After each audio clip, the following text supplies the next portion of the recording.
Hello दोस्तों, स्वागत है आपका हमारे YouTube चैनल पर। दोस्तों, कुछ ठेकेदार घर नहीं कब्र बनाते हैं। ऐसा क्यों मैं बार बार बोलता हूं? आज का अगर ये आप वीडियो एंड तक देखेंगे तो आपको ये चीज़ 100% कंफर्म नजर आएगी कि क्यों बार बार बोला जाता है कि कुछ ठेकेदार घर नहीं कब्र बनाते हैं। जैसा कि आप वीडियो में देख रहे हैं कि कॉलम में आपको ब्रिक दिखाई दे रहा है, यानी जो कॉलम की कास्टिंग हुई है तो कॉलम को ये जो है 12 फीट की हाइट तक कॉलम को कास्ट किया गया है, तो 4-4 फीट के फर्मे के हिसाब से किया गया है। तो ये 4 फीट की हाइट के बाद जो आप देख रहे हैं यहां पर आपको 2 या 3 आपको ईंटें दिखाई दे रही हैं। क्या आप जानते हैं कि ऐसा करने से क्या होगा और आखिर में मिस्त्री और ठेकेदार ऐसा करते क्यों हैं? हम इन दोनों चीजों पे बात करेंगे कि ऐसा करने से क्या होगा और क्यों मिस्त्री और ठेकेदार ऐसी गलतियां बार बार हर साइट पर करते हैं। हम कंप्लीट इस टॉपिक को आज के इस वीडियो में समझेंगे और हम आपको इसका एक एक पॉइंट अच्छी तरीके से मैं आपको एक्सप्लेन करूंगा। सबसे पहले हम देखते हैं कि हमारा कॉलम का इंपॉर्टेंस क्या है हमारे स्ट्रक्चर में। देखिए, कॉलम जो है हमारे घर का सबसे इंपॉर्टेंट जो है वर्टिकल जो है मेंबर है, जो लोड को डिस्ट्रीब्यूट करता है। क्योंकि आप देखिए कि 4 इंच की दीवार चारों तरफ चलाई जा रही है और अगर इसमें कॉलम ना हो तो इस पे छत बहुत देर तक टिकने की गुंजाइश कम है। लेकिन कॉलम आ जाने से हमारे घर में बहुत मजबूती आ जाती है। यानी इस तरह समझिए कि स्लैब पर जो भी लोड आ रहा है वो लोड पहले क्या, हमारा कॉलम ही पूरा लोड को लेता है और फिर उसको फुटिंग को दे देता है। फुटिंग सारा लोड जो है मिट्टी पे डिस्ट्रीब्यूट कर देता है। इस चीज से यह है कि जो हमारा वर्टिकल मेंबर है कॉलम, ये बहुत ही एक यूजफुल हमारा कंपोनेंट है स्ट्रक्चर में।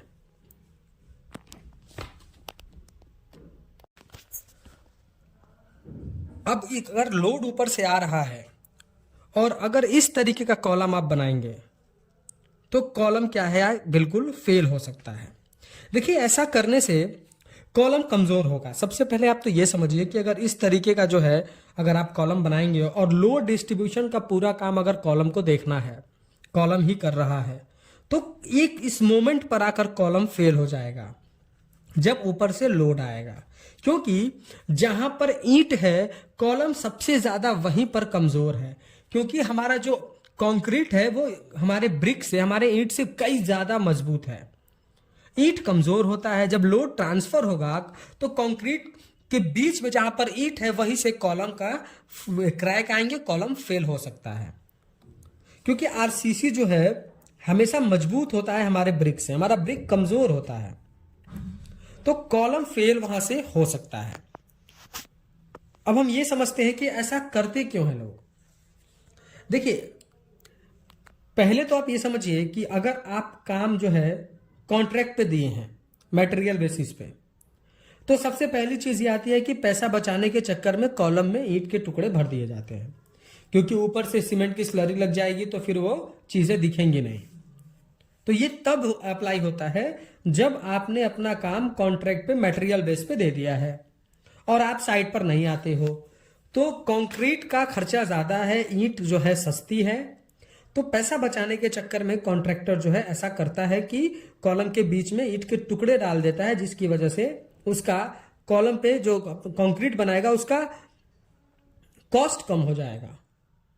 और दूसरा कि अगर आपने काम मटेरियल बेसिस पे दे दिया है, मटेरियल बेसिस पे नहीं दिया है, सिर्फ लेबर कॉन्ट्रैक्टर पे दिया हुआ है, तो उस समय शटरिंग का पैसा बचाने के चक्कर में भी ऐसी मिस्टेक हो जाती है कि पहले क्या, कंक्रीटिंग करने के लिए उसने शटरिंग करा, शटरिंग अच्छी तरीके से नहीं हो पाई, प्रॉपर शटरिंग वाले बंदे को हायर नहीं किया, उसने ऐसे ही दिहाड़ी वाले लेबरों से जो है उसने शटरिंग लगा दी, और जब शटरिंग होने के बाद कंक्रीटिंग की गई तो शटरिंग खुलने लगा, तो जहां से शटरिंग खुला वहां पर ईंटें भर दी, वहां से ईंटें लगा दी। तो इस तरीके के मिस्टेक यहां पर हो जाती हैं। तो आप समझिए कि ऐसा करने से क्या है कि आपका पूरा का पूरा घर कमजोर हो जाएगा, क्योंकि आपके घर का सारा लोड, जैसा मैंने स्टार्टिंग में बताया कि कॉलम से ही ट्रांसफर होना है, और कॉलम अगर आप इस तरीके का बनाएंगे तो कॉलम का सबसे वीक पॉइंट यहां पर जो ब्रिक के टुकड़े भरे गए हैं, यहीं पर सबसे कॉलम का वीक पॉइंट है और यहां से कॉलम फेल हो सकता है। तो इसलिए आपसे बार बार कहा जाता है कि हर एक साइट पर आप एक सिविल इंजीनियर से कंसल्ट करें, साइट पर एक इंजीनियर्स को हायर करें और उन्हीं के सुपरविजन में ही अपने काम को आगे बढ़ने दें। नहीं तो जैसा मैंने स्टार्टिंग में कहा कि कुछ ठेकेदार घर नहीं कब्र बनाते हैं, ये बात बिल्कुल सटीक हो जाएगी। क्योंकि जब इस तरीके का घर बनेगा, ऊपर से लोड आएगा, कॉलम फेल होगा, स्ट्रक्चर गिर जाएगा, तो नीचे जो भी होगा वो दब जाएगा, जान माल का भारी नुकसान हो सकता है। तो इस चीज से आपको बचना है। वीडियो पसंद आया हो तो प्लीज वीडियो को लाइक कर दें और अगर चैनल पर नए हैं, कंस्ट्रक्शन से रिलेटेड ऐसे ही इंफॉर्मेटिव वीडियोस इन फ्यूचर देखना चाहते हैं तो प्लीज चैनल को सब्सक्राइब करके बेल नोटिफिकेशन को ऑल पर प्रेस कर दें। Thank you.